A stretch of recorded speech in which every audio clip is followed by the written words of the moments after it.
Hello friends, welcome back to our channel Pariksha Platform. जैसा कि आपको सबको पता है कि हम chapter 1 of NCERT class 11 mathematics sets discuss कर रहे हैं। इसी क्रम में आज अपन जो नेक्स्ट डिस्कस करने वाले हैं वो है वेन डायग्राम। ठीक है ना। वेन डायग्राम एक्चुअल में एक इंग्लिश लॉजिशियन था, जॉन वेन, उसके नाम से है ना, because he has studied about this. तो वेन डायग्राम्स का वैसे रीजनिंग में भी बहुत कंपटीशन में यूज़ होता है, तो थोड़ा सा ध्यान से समझिएगा। जनरली इट कंसिस्ट रेक्टेंगल, है ना, and some circles in this rectangle. ठीक है, एक एग्जांपल लेके समझते हैं, आपको समझ में आ जाएगा। लेट सपोज, है ना, रेक्टेंगल जो होता है वो यूनिवर्सल सेट के फॉर्म में यूज़ होता है। रेक्टेंगल को हम क्या मानते हैं? यूनिवर्सल सेट, जो हम पढ़ चुके हैं ऑलरेडी लास्ट लेक्चर में। ठीक है, अगर आपने वो नहीं पढ़ा है तो उसका लिंक नीचे डिस्क्रिप्शन में दिया हुआ है। पहले आप इससे पहले वाला जो यूनिवर्सल सेट वगैरह का कंसेप्ट है वो पढ़ के आइए, तभी आपको ये समझ में आ जाएगा। ठीक है, लेट्स एक एग्जांपल लेते हैं। यूनिवर्सल सेट जो है वो आपका नेचुरल नंबर है 1 से लेकर 10 तक। ठीक है, इसके बाद मैं इसमें कोई सेट बनाता हूँ ए 1 2 3, है ना, 5। फिर कोई सेट बनाता हूँ मैं बी, लेट्स से 2 3 6 7 8। ठीक है, ये कोई सेट्स है। तो अब इसको आपको इस वेन डायग्राम में रिप्रेजेंट करना है। तो कैसे रिप्रेजेंट करेंगे? देखिए, समझिए ज़रा इस चीज़ को कि ए के अंदर 1 2 3 5 है, बी के अंदर 2 3 6 7। कुछ कॉमन है, कुछ कॉमन नहीं है। यानी कुछ कॉमन है तो मतलब कि मुझे 2 ऐसे सर्कल बनाना पड़ेगा जिसमें कुछ चीज़ कॉमन भी हो। ठीक है ना। तो देखिए क्या क्या कॉमन है। ठीक है, इसको थोड़ा सा मैं बड़ा डायग्राम बना लेता हूँ। ठीक है, देखिए सबसे पहले हम देख लेते हैं कॉमन क्या है। 2 और 3 यहाँ पर भी है, 2 और 3 यहाँ पर भी है। ठीक है, ये आपका ए हो गया, ये आपका बी हो गया, तो 2 और 3 आ जाएंगे कॉमन वाले पार्ट में, क्योंकि 2 और 3 ए में भी है, 2 और 3 बी में भी है। अब ए में 2 3 के अलावा क्या है? 1 और 5 है, तो 1 और 5 यहाँ लिख दीजिए। और इसमें यहाँ पर क्या है? 6 7 और 8, तो 6 7 और 8। तो आपको बात समझ में आ गई कि वेन डायग्राम से किन्हीं भी सेट्स को कैसे रिप्रेजेंट किया जाता है। ठीक है, आगे हम डिस्कस करेंगे कुछ ऑपरेशंस ऑन द सेट्स। ठीक है, and the Venn diagram of that operations also. ठीक है, चलिए डिस्कस करते हैं यूनियन ऑफ सेट्स। ठीक है, इसकी जो बुक की डेफिनेशन है वो आपकी स्क्रीन पर आ रही होगी। ठीक है, लेकिन बुक की डेफिनेशन से बात एग्जैक्टली समझ में नहीं आती। मैं एक एग्जांपल लेके आपको समझाता हूँ। ठीक है, डेफिनेशन में क्लियरली लिखा होगा कि it is a set which consist all the element of A, set A and set B. मतलब सेट ए और बी के दोनों के एलिमेंट कंबाइन करके हम किसी अलग सेट में रख देते हैं, तो वही आपका नॉर्मली क्या होता है? यूनियन होता है। ठीक है, देखिए कैसे, जैसे कि हमारे पास एक सेट ए है 1 2 3 4। ठीक है, सेट बी है हमारे पास, ठीक है, 3 4 5 6। तो अगर मैं कहूँ ए यूनियन बी, ये जो यू का साइन है that is a symbol of union. ठीक है, यूनियन ऑपरेशन का सिंबल होता है। तो ए यूनियन बी जो होगा वो क्या हो जाएगा? Consist of all elements of A and B. तो यहाँ पर देखेंगे 1 2 3 4। ठीक है, एंड 3 4 यहाँ पर भी है। मैंने कहा था आपको स्टार्टिंग में कि सेट में हम एलिमेंट्स को रिपीट नहीं करते, तो यहाँ पर सिर्फ क्या आ जाएगा? 5 और 6। तो resultant of A union B will be 1 2 3 4 5 और 6। बात समझ में आ गई आपको कि दोनों के ही एलिमेंट्स आपको यूज़ करने हैं, लेकिन कॉमन वालों को नहीं लेना है। ठीक है, इसका अपन ए यूनियन बी का सेट बिल्डर फॉर्म देखने की कोशिश करते हैं। इसको हम सेट बिल्डर फॉर्म में, इसका जो नोटेशन है वो ऐसे भी लिख सकते हैं, x and x belongs to A और एक्स बिलोंग्स टू बी। ठीक है ना, ये और वर्ड आप थोड़ा सा ध्यान रखिएगा।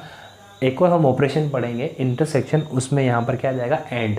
ठीक है, ये थोड़ा कंफ्यूजिंग भी है, तो इसको थोड़ा सा अगर मैं अभी के लिए बता देता हूँ आपको कि ये जो सिंबल होता है इंटरसेक्शन का होता है, ए जैसा दिखता है, तो आप इसको समझिएगा कि यहाँ से एंड। ठीक है, और जो रिवर्स होता है यू, दैट इज़ फॉर और।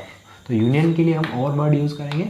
मैं आपको बाद में डिटेल में बताऊंगा जब अपन दोनों डिस्कस कर लेंगे कि कैसे एंड और यूज़ होते हैं। ठीक है, यहाँ पर थोड़ा सा मैं बता दूँ और का क्या मतलब है। एक्स ए से बिलोंग करता हो या एक्स बी से बिलोंग करता हो। तो देखिए, हम ए यूनियन बी की बात करें तो 1 ए से बिलोंग करता है, लेकिन बी से नहीं करता, तो उसने और लिखा हुआ है, कोई फ़र्क नहीं पड़ता, किसी भी एक से बिलोंग करना चाहिए। तो 1 यहाँ पर आ गया, 2 इससे बिलोंग करता है तो यहाँ पर आ गया, 3 और 4 दोनों से बिलोंग करते हैं। कोई दिक्कत नहीं है, हमें तो कम से कम एक चाहिए था, अगर दोनों से बिलोंग करता तो वेल एंड गुड है, तो वो तो हमारा यूनियन में आएगा ही आएगा। तो सीधा सा अगर हमारे पास नॉर्मल सेट्स दिए हुए हैं इन द रोस्टर फॉर्म, तो क्लियरली सारे एलिमेंट्स आपको यूज़ करने हैं विदाउट रिपीटेशन। लेकिन अगर हमारे पास यूँ कह सकते हो कि सेट बिल्डर फॉर्म में दिया हुआ है, तो तब आपको थोड़ा सा सोच के आपको नोटेशंस लिखने की प्रैक्टिस, ये थोड़ा सा टफ लग सकता है कि नोटेशंस कैसे लिखे जा रहे हैं, पर अगर आप धीरे धीरे प्रैक्टिस करेंगे तो आपको समझ आ जाएगा। एक और चीज़, अब यूनियन का वेन डायग्राम भी हम साथ में बनाते हुए चलते हैं कि यूनियन का वेन डायग्राम कैसे बनेगा। देखिए, लेट सपोज ये आपका यूनिवर्स है, यूनिवर्सल सेट है, ठीक है, this is your A, this is your B, ठीक है। तो क्या होता है, ए और बी के सारे एलिमेंट्स आ जाते हैं, और यहाँ पर कॉमन पार्ट वैसे भी रिपीट नहीं है, हमने कॉमन लिया हुआ है। तो जब इसकी शेडिंग करेंगे तो दैट इज़ योर, ये जो शेडिंग है आपकी, ये पूरी ये हो जाएगी A universal, sorry A union B. बात समझ में आ गई आपको, ठीक है। तो that is a Venn diagram for A union B. ये आपके सामने कुछ एग्जांपल्स आ रहे हैं, ठीक है, यूनियन के हैं। ट्राई कीजिए इनको समझने का, सॉल्व करने का। अगर आपको समझ नहीं आता है तो you can comment in the comment section, ठीक है। चलिए अब आगे नेक्स्ट ऑपरेशन अपन डिस्कस करते हैं, दैट इज़ योर इंटरसेक्शन, ठीक है। तो इंटरसेक्शन क्या होता है, अभी अपन ने थोड़ा सा मैंने डिस्कस किया था, आगे देखते हैं, एग्जाम्पल के साथ करते हैं, उसी एग्जाम्पल के साथ करते हैं। 1 2 3 4, ठीक है, और बी जो है वो आपका 3 4 5 6। अगर मैं इसी के साथ में इंटरसेक्शन को डिस्कस करूँ तो इंटरसेक्शन का साइन होता है उल्टा यू, ठीक है, ध्यान रखना आपको। तो ए इंटरसेक्शन बी क्या होगा, सिर्फ और सिर्फ कॉमन एलिमेंट लेने हैं, ऐसे एलिमेंट जो इससे भी बिलोंग करते हो एंड इससे भी बिलोंग करते हो, एंड वर्ड यूज़ करना है। बात समझ में आ रही है, मतलब कि if element x is belongs to a then it must also belongs to b, then it is a intersection b। तो देखेंगे तो यहाँ पर क्या आ जाएगा हमारे पास, सिर्फ 3 और 4। जनरली अगर अपन बात करते हैं बिना नोटेशन के तो इजी है, कॉमन देख लीजिए 3 और 4 आ गया। लेकिन जब इसको नोटेशन में लिखते हैं तो मैंने अभी बताया x belongs to a and x belongs to b, ठीक है। ये वर्ड आपको थोड़ा सा ध्यान रखना है, एंड, ठीक है, that is your notation for A union be in set builder form, ठीक है। ये रोस्टर फॉर्म में मैंने आपको एक एग्जांपल समझा दिया, ठीक है ना। चलिए इसका भी आप वेन डायग्राम चेक कर लेते हैं। ये आपका यूनिवर्सल सेट है, that is your set A and that is your set B. तो कॉमन पार्ट कौन सा है, क्लियरली दिख रहा है आपको, that is your common part. तो ये आपका जो हो जाएगा वो क्या हो जाएगा, ए इंटरसेक्शन बी का वेन डायग्राम, ठीक है। चलिए अब अपन डिस्कस करते हैं कुछ प्रॉपर्टीज़ यूनियन और इंटरसेक्शन ऑपरेशन की। पहले अपन यूनियन की डिस्कस करते हैं, ठीक है ना।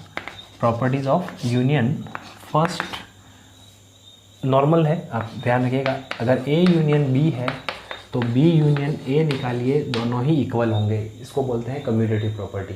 आपने छोटी क्लासेस में पढ़ा हुआ है ना, यानी कि ए यूनियन बी या बी यूनियन ए करो, कोई दिक्कत नहीं है, उल्टा पुल्टा एक समान है ना। फिर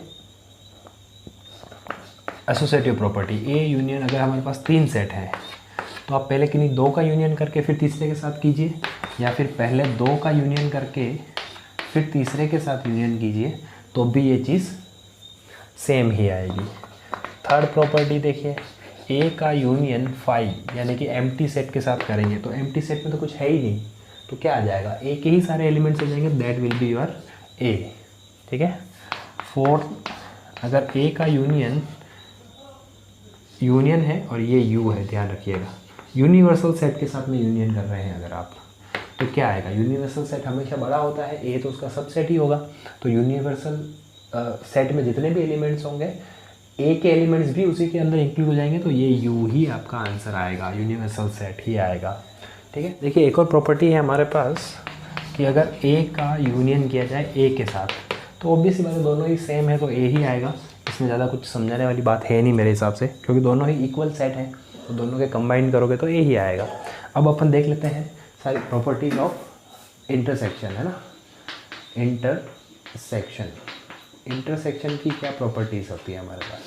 इंटरसेक्शन की जो प्रॉपर्टीज़ होती है, देखिए फर्स्ट तो सेम ही है, ठीक है ना, A intersection B is equals to B intersection A हो जाएगा। सेकंड एसोसिएटिव ये भी यूज़ होता है, A intersection B intersection C is equals to A B C. यहाँ पर आप पहले पे ब्रैकेट लगा दीजिए, यहाँ पर बाद में लगा दीजिए, सेम है। थर्ड प्रॉपर्टी, अगर ए का फाई के साथ इंटरसेक्शन करेंगे यानी एम्प्टी सेट के साथ, बताइए क्या होगा? कॉमन है ना, इंटरसेक्शन का मतलब होता है कॉमन। अगर मेरे पास एक सेट ए है 1 2 और एक है मेरे पास एम्प्टी सेट बी, तो दोनों में कॉमन क्या है? कुछ भी नहीं, खाली चीज़ है ना, तो फाई ही आएगा आंसर में, समझिएगा इसको। फिर फोर्थ, खुद का खुद के साथ इंटरसेक्शन, ऑब्वियसली बात है कॉमन है तो सेम ही आएगा। फिर एक प्रॉपर्टी और, यूनिवर्सल के साथ, ए इंटरसेक्शन यूनिवर्सल, अब यू नहीं आएगा इंटरसेक्शन में कॉमन, तो देखिए कॉमन में क्या होगा, जो छोटी चीज़ है, तो ए ऑब्वियसली बात है कम है, ए के सारे एलिमेंट यू में है, तो ए यू में कॉमन क्या हो जाएगा? सिर्फ ए। ये डिस्ट्रीब्यूटिव लॉ, लास्ट प्रॉपर्टी थोड़ी सी ध्यान रखिएगा आप कि A intersection bracket B union C, तो यहाँ पर आपका जो डिस्ट्रीब्यूटिव लॉ है जो मल्टीप्लिकेशन में लगता है, तो वही लग जाएगा ए इंटरसेक्शन बी यूनियन, ठीक है, ये सिंबल यू का यूनियन का है, ए इंटरसेक्शन सी, ठीक है ना। ये वाली प्रॉपर्टी तो थोड़ी सी डिफरेंट है इंटरसेक्शन में, इस चीज़ का आपको थोड़ा सा ध्यान रखना है। चलिए नेक्स्ट हम डिस्कस करते हैं डिफरेंस, है ना। चलिए अब अपन डिस्कस करते हैं difference of A and B. इसकी जो डेफिनेशन है आपके बोर्ड पर आ रही होगी, स्क्रीन पर आई गेस, है ना। इसको हम ए और माइनस ए माइनस बी से हम डिनोट करते हैं।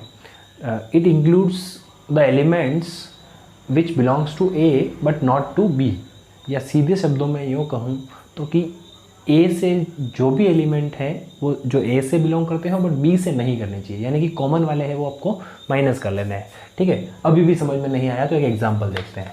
देखिए ए 1 2 3 4 5 है ना, सपोज एक एग्जांपल, बी मैंने लिया 4 5 6 7, ठीक है।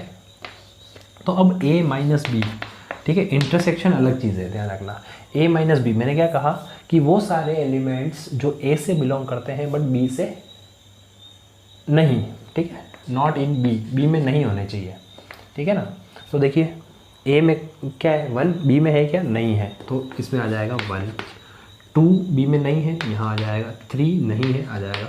4 जो है वो ए से भी बिलोंग करता है और बी से भी बिलोंग करता है, तो नहीं आएगा। 5 नहीं आएगा। अब आपको इनके बारे में सोचने की ज़रूरत नहीं है कि सर 5 6 7 भी तो, सर 6 और 7 भी तो एक्स्ट्रा है, वो बी में है। हमारी डेफिनेशन में क्या था? ए माइनस बी में ए के सारे एलिमेंट्स जो बी में नहीं हो, ठीक है ना, जो सिर्फ और सिर्फ ए से बिलोंग करते हो, बी से बिलोंग नहीं करते हो, वो हमारे ए माइनस बी में आ जाएंगे। समझ में आ गई बात? ठीक है, तो कॉमन में और इसमें चीज़ समझ में आ गई। A intersection B is different thing, A union B is different thing and A minus B is different thing. चलिए यहाँ से एक और चीज़ करते हैं, बी माइनस ए, आपका जो कन्फ्यूज़न होगा वो दूर हो जाएगा। बी माइनस ए क्या होगा? बी के वो सारे एलिमेंट जो ए में नहीं है, यानी कि all the elements which belongs to B but not to A, ठीक है। तो देखिए बी में कौन कौन से एलिमेंट है? 4 यहाँ पर बिलोंग करता है तो नहीं आएगा, 5 यहाँ पर भी बिलोंग करता है तो नहीं आएगा, तो सिर्फ क्या आ जाएगा 6 और 7। बात समझ में आ गई? तो यहाँ से मुझे क्या एक कंक्लूजन मिलता है कि a minus B is not equal to B minus A. Sets के लिए a minus B is not following the commutative property, यानी कि a minus B is not equal to B minus A. Is that clear? ठीक है, आप और भी examples हैं आपकी बुक के सॉल्व कर सकते हैं, कोई दिक्कत वाली बात नहीं है। इसका वेन डायग्राम देख लेते हैं, चलिए, ठीक है ना। ये आपको पता ही है कि ये यूनिवर्सल सेट है, ठीक है। ये आपका क्या हो गया? ए हो गया। ये आपका क्या हो गया? बी। अब आपने क्या कहा था कि ए के वो सारे एलिमेंट्स जो बी में नहीं हो, तो देखिए बी को हटा देना है पूरा ही, सिर्फ ये जो चीज़ है ये क्या हो गई आपकी? A minus B. ये जो मैं ऑरेंज कलर से लिख रहा हूँ that is your A minus B, ठीक है। अब देख लीजिए आप कुछ, अगर मैं इसको रिवर्स करता हूँ तो ये देखिए, ये जो मैंने ग्रीन कलर की शेड से लिखा है that is your B minus A. आपको समझ आ गया, कॉमन पार्ट जो है वो ना तो इसमें आ रहा है ना ही इसमें आ रहा है, ए माइनस बी में भी नहीं आ रहा है और बी माइनस ए में भी नहीं आ रहा है। देख लीजिए यहाँ पर 4 और 5 कॉमन है, ना तो इसमें है ना इसमें है। आई होप आपको समझ आ गया होगा। वेन डायग्राम भी आपको सेट्स के बनाने आने चाहिए, सारे ऑपरेशंस के, है ना, क्योंकि वेन डायग्राम पे ही बहुत अच्छे क्वेश्चंस बनते हैं इसमें। तो आई गेस यहाँ तक आपका 1.5 एक्सरसाइज आप कंप्लीट कर सकते हैं, ठीक है। चलिए अब अपन बात करते हैं कॉम्प्लीमेंट ऑफ सेट्स। देखिए आपने लेट सपोज एग्जांपल्स है ना, डेफिनेशन आपकी स्क्रीन पे आ रही है, आप पढ़ लीजिए, कोई दिक्कत वाली बात नहीं है, लेकिन जैसे हम एग्जांपल करेंगे आपको बहुत ही क्लियरली समझ में आ जाएगा, ठीक है। लेट सपोज यूनिवर्सल सेट है U 1 2 से लेकर 10 तक नेचुरल नंबर्स। एक सेट A है मेरे पास दैट इज़ 1 3 5 7 9 10, ठीक है। अब मुझे निकालना है ए कॉम्प्लीमेंट। कॉम्प्लीमेंट को हम ए डैश से शो करेंगे, है ना। तो कॉम्प्लीमेंट का सीधा सा मतलब है कि यूनिवर्सल सेट के वो सारे एलिमेंट्स जो ए में नहीं है, ठीक है ना। यानी कि यू में से आपको सीधा सा बेसिकली मैं कहूँ तो यू में से ए को क्या करना है, माइनस करना है, यू माइनस ए, डिफरेंस निकालना है। तो बताइए क्या आ जाएगा, 1 से लेकर 10 तक है, उसमें से ये सारे हटाने हैं तो क्या आ जाएगा, कि 2 आ जाएगा, 4 आ जाएगा, 6 आ जाएगा, 8 आ जाएगा। ये चारों एलिमेंट्स आपके ए डैश के हो जाएंगे। इज़ दैट क्लियर, ठीक है। बहुत ही सिंपल सा है कि यूनिवर्सल में से किसी भी सेट को माइनस कर दो तो उसका कॉम्प्लीमेंट आ जाता है, ठीक है ना। आप और भी एग्जांपल्स हैं, वो कुछ आपकी स्क्रीन पर मैं भी डाल देता हूँ, देख लीजिएगा आप, ठीक है ना, और ट्राई कीजिए सॉल्व करने का। चलिए कुछ प्रॉपर्टीज़ देख लेते हैं अपन कॉम्प्लीमेंट्स की, है ना। बहुत सिंपल सी है, ठीक है, यूज़ होती है बड़ी। फर्स्ट कॉम्प्लीमेंट्स, देखिए कॉम्प्लीमेंट का मीनिंग आपको क्लियर है कि यूनिवर्सल में से किसी सेट को माइनस करना ही उसका कॉम्प्लीमेंट होता है। तो पहला है complement rule, A union A dash. अगर किसी का सेट का उसके कॉम्प्लीमेंट के साथ यूनियन करे तो बताइए क्या आएगा। आप खुद सोचिए कि ए और ए कॉम्प्लीमेंट तो एक दूसरे से डिसजॉइंट है ना, डिसजॉइंट सेट है। डिसजॉइंट सेट क्या होता है, शायद मैंने पहले डिस्कस नहीं किया तो अभी सुन लीजिए। ऐसे दो set if A and B, A and intersection B is 5, अगर उन दोनों में कुछ भी कॉमन नहीं है तो वो क्या होते हैं, then that implies A and B are disjoint sets. बात समझ में आ गई। तो यहाँ पर क्लियरली आपको समझ में, अगर आपकी कंसेप्ट अगर क्लियर है तो आपको पता होना चाहिए कि ए और ए डैश दोनों कैसे हैं, डिसजॉइंट है ना, क्योंकि उन दोनों में कुछ भी कॉमन नहीं होगा। तो कॉमन नहीं है और दोनों को कंबाइन करना है। अच्छा, इसका वेन डायग्राम भी साथ साथ में मैं आपको बता देता हूँ कि ये अगर यूनिवर्सल है, ये आपका ए है, तो ये जो बाहर वाला है वो क्या है, ए डैश। अब सोचिए ज़रा, ए और ए डैश को दोनों को ज्वाइन कर लिया जाए तो मिल के क्या बनेगा, यूनिवर्सल सेट ही तो बनेगा। तो यहाँ पर इसका आंसर जो हो जाएगा वो क्या हो जाएगा, यू, यूनिवर्सल सेट, ठीक है ना। सेकेंड अगर अपन देखें तो ए इंटरसेक्शन ए डैश। अब बताइए इस ए में और इस ए डैश में क्या कॉमन है, दोनों ही अलग अलग हैं। ए डैश तो इसके बाहर वाला पार्ट है और ए इसके अंदर वाला पार्ट है ओनली, तो दोनों के बीच में कॉमन कुछ भी नहीं है। तो मैं क्या लिख सकता हूँ यहाँ पर, 5 एम्प्टी सेट, ठीक है ना, दोनों के बीच में कुछ भी कॉमन नहीं है। तो ए और ए डैश का इंटरसेक्शन जो आ जाएगा वो हमारे पास 5 आ जाएगा, ठीक है। फिर कुछ नेक्स्ट प्रॉपर्टी जिसको हम डी मॉर्गन्स लॉ भी बोलते हैं, ठीक है ना, डी मॉर्गन्स लॉ। देखिए डी मॉर्गन्स लॉ क्या होता है, ठीक है ना, मैं इसको थर्ड प्रॉपर्टी दे देता हूँ। ए यूनियन बी का दो सेट है, ए यूनियन बी और उसका कॉम्प्लीमेंट, ठीक है। तो अगर ए यूनियन, पहले मैंने यूनियन कर दिया फिर कॉम्प्लीमेंट निकाला तो वो हो जाएगा आपका A complement intersection B complement, ठीक है ना। इस चीज़ को आप ध्यान रखिए, चाहे आप ये पहले निकाल लीजिए, पहले कॉम्प्लीमेंट कर लीजिए फिर इनका इंटरसेक्शन कीजिए, या फिर पहले यूनियन निकाल के फिर होल उसका कॉम्प्लीमेंट कीजिए, तो दोनों आंसर सेम आएंगे, ठीक है। एक और प्रॉपर्टी होगी, रिवर्स भी कर लो, ए यूनियन बी का जो डैश होगा वो क्या हो जाएगा, ए डैश इंटरसेक्शन बी डैश, ठीक है। डैश डिनोट करता है कॉम्प्लीमेंट को, क्लियरली आप इस चीज़ को समझ लेना, ठीक है। फिर एक प्रॉपर्टी होती है, यहाँ लिख रहा हूँ मैं 5th नंबर की, कि कॉम्प्लीमेंट का कॉम्प्लीमेंट, ए डैश का डैश, तो ये वापस ए ही बन जाएगा। देखिए ये ए डैश है, इसका कॉम्प्लीमेंट लेंगे का क्या मतलब हुआ, यू में से ए डैश को माइनस करना, तो बचेगा क्या, ए, तो कॉम्प्लीमेंट का कॉम्प्लीमेंट वापस ए ही आ जाएगा। 6 एक प्रॉपर्टी देखिए फाई के साथ में, है ना। फाई का डैश क्या होगा, फाई का मतलब यू में से फाई को माइनस करना, है ना, सीधा सा क्या मतलब है, यू माइनस फाई, तो वो क्या आ जाएगा आपका, यू ही आ जाएगा, ठीक है। और यू डैश क्या आ जाएगा, इसको अगर अपन करें तो यू डैश क्या हो जाएगा, U minus U that is phi, ठीक है। तो फाई डैश होता है यू और यू डैश होता है फाई, एक दूसरे के रिवर्स होते हैं, क्योंकि यू डैश का मतलब यू में से पूरे यू को माइनस कर दो, खत्म, कुछ भी नहीं बचेगा। और यू और फाई डैश का मतलब है यू में से फाई, यानी कि 0 एलिमेंट को माइनस कर दो, तो यू पूरा बच जाएगा आपके पास, ठीक है। तो ये आपके पास था कॉम्प्लीमेंट ऑफ सेट्स और उसकी कुछ प्रॉपर्टीज़, ठीक है। अब अपन डिस्कस करते हैं कि वेन डायग्राम्स का या जो यूनियन और इंटरसेक्शन है इसका क्या प्रैक्टिकल यूज़ है। देखिए अब अपन थोड़ा सा प्रैक्टिकल प्रॉब्लम्स के बारे में सोचते हैं जो कि इंटरसेक्शन और इनसे सॉल्व हो सकते हैं, ठीक है। देखिए एक एग्जांपल लेते हैं, लेट सपोज किसी क्लास में मैं कहता हूँ 40% जो है वो हिंदी में पास हुए, ठीक है। मैं कहता हूँ 60% जो है इंग्लिश में पास हुए, और मैंने कहा कि 20% जो है वो दोनों में, है ना, हिंदी एंड इंग्लिश बोथ पास हुए। तो बताइए कि सिर्फ ठीक है, चलिए इसको मैं पहले वेन डायग्राम से आपको डिस्क्राइब कर देता हूँ, उसके बाद अपन क्वेश्चंस और देखते हैं इसके ऊपर, है ना। देखिए सबसे पहले तो एक यूनिवर्सल सेट बना लेते हैं, ये आपका यूनिवर्सल सेट जो कि यहाँ पे क्या आ जाएगा, क्लास, क्योंकि हम क्लास के स्टूडेंट्स के बारे में बात कर रहे हैं, ठीक है। फिर मैं एक ये बना लेता हूँ हिंदी का सेट, ठीक है। ये मैं बना लेता हूँ इंग्लिश का सेट, ठीक है ना। हिंदी में कितने पास हुए, 40%, लेकिन ध्यान रखना ये हिंदी में हुए तो सिर्फ हिंदी नहीं कहा उसने, कहा सिर्फ हिंदी नहीं कहा उसने, कहा हिंदी में, यानी कि ये कॉमन में भी आ सकते हैं और इसमें भी आ सकते हैं टोटल, ठीक है।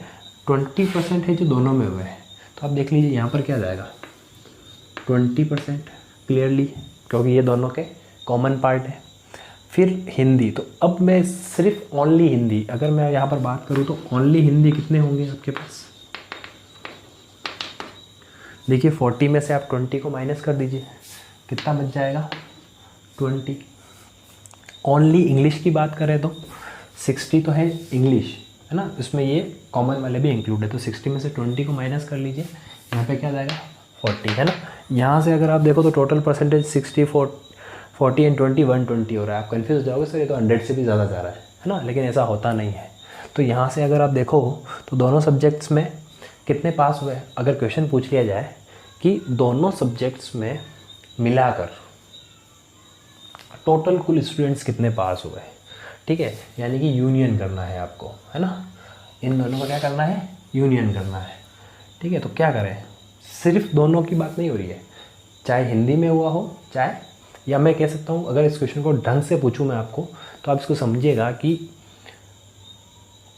उस क्लास में हिंदी और इंग्लिश में पास होने वाले स्टूडेंट्स की संख्या या number of students which passed in Hindi and in English. तो जब एंड की बात होती है तो हम क्या करेंगे, हिंदी यूनियन इंग्लिश, आपको क्या करना पड़ेगा, दोनों का यूनियन लेना पड़ेगा, बिल्कुल सही बात है। और यूनियन जब लेते हैं तो आपको, अब यहाँ पर देखो परसेंटेज में बात है, एलिमेंट्स है ही नहीं हमारे पास, तो हमें क्या करना है, इसका एक फॉर्मूला होता है, ठीक है, मैं लिख देता हूँ, ठीक है, पहले आइडेंटिटी लिखता हूँ फिर अपन क्वेश्चन पे आएंगे कि ए यूनियन बी जो होता है इसमें जो भी नंबर ऑफ एलिमेंट्स होंगे या जो भी परसेंटेज होंगे वो क्या होगा, number of elements of A plus number of elements of B minus number of elements A intersection B. A intersection B को आपको क्या करना पड़ेगा, माइनस करना पड़ेगा, ठीक है, इस चीज़ को आपको थोड़ा सा ध्यान रखना है, ठीक है ना। तो यहाँ पर अगर इसके रेफरेंस में बात करें तो कितना हो जाएगा ओनली, ठीक है, हिंदी के कितने हैं आपके पास 40 है ना। ये जो नंबर ऑफ एलिमेंट्स है नॉर्मल है ना, तो 40 प्लस इंग्लिश में कितने हैं 60 माइनस कॉमन कितने हैं 20, तो आपके पास आंसर कितना आ जाएगा 80%, ठीक है, जो कि इंग्लिश। एंड तो यहाँ पर देख लीजिए आपने यूनियन किया हुआ है, ये क्या है यूनियन में, आपने वेन डायग्राम चेक किया हुआ, यूनियन में क्या आते हैं तीनों चीज़ आती है, तो इनको प्लस करके देख लो 80 आ रहा है, ठीक है। तो यहाँ पर भी यूनियन है, तो ये थोड़ी सी प्रॉपर्टी आपको ध्यान रखना है। वेन डायग्राम से मैंने आपको बता दिया कि ये कैसे काम करती है, ठीक है ना, तो कंफ्यूज होने वाली कोई ज़रूरत नहीं है। अच्छा, इसमें एक स्पेशल कंडीशन आ जाती है कि if A and B are disjoint, है ना, if A and B are disjoint, तो डिसजॉइंट का मतलब मैंने आपको बताया था ए इंटरसेक्शन बी क्या होता है 5, यानी कि ये तो 0 हो गया। ए इंटरसेक्शन बी में कुछ एलिमेंट ही नहीं बचेंगे, तब आपका जो number of element A union B जो होगा वो क्या होगा, number of element of A plus number of element of B, है ना। जैसे इस एग्जांपल में अगर ये जो कॉमन है, मैंने कहा हिंदी और इंग्लिश दोनों में 20%, अगर ये होते ही नहीं तो सीधा आपको इन दोनों को प्लस कर लेना था, आपको आपका आंसर मिल जाता। लेकिन यहाँ पर तो इंटरसेक्शन है तो हमें यूज़ करना है। समझ में आ गई बात, ठीक है। इसके बाद और आप एक्सरसाइज सॉल्व करोगे 1.6 तो आपको क्लियर हो जाएगा कि क्या मतलब होता है, क्या मीनिंग होता है। इसकी एक और प्रॉपर्टी है, मैं यहाँ ऊपर लिख देता हूँ, ठीक है। अगर 3 सेट्स हो हमारे पास, ठीक है ना, ये आपकी सेकंड प्रॉपर्टी थी, ठीक। इसके लिए कंडीशन है कि ए और बी कैसे होने चाहिए, डिसजॉइंट होने चाहिए। अगर मेरे पास 3 है, A union B union C, ठीक है, तो इसमें जो नंबर ऑफ एलिमेंट्स होंगे वो कितने होंगे, number of elements of A plus number of elements of B plus number of elements of C minus number of elements of A intersection B minus number of elements of A intersection या B intersection C minus number of elements of A intersection C plus number of elements of A intersection B intersection C, ठीक है। ये थोड़ी सी बड़ी identity है तो इसको थोड़ा सा ध्यान रखना है। करना कुछ नहीं है, तीनों को प्लस करना है, फिर दो के इंटरसेक्शन माइनस करने हैं और तीनों का इंटरसेक्शन को प्लस करना है। ये आपको थोड़ा सा ध्यान रखना है। आप चाहें तो इसका वेन डायग्राम बनाकर प्रूव भी कर सकते हैं, आप ट्राई कीजिएगा।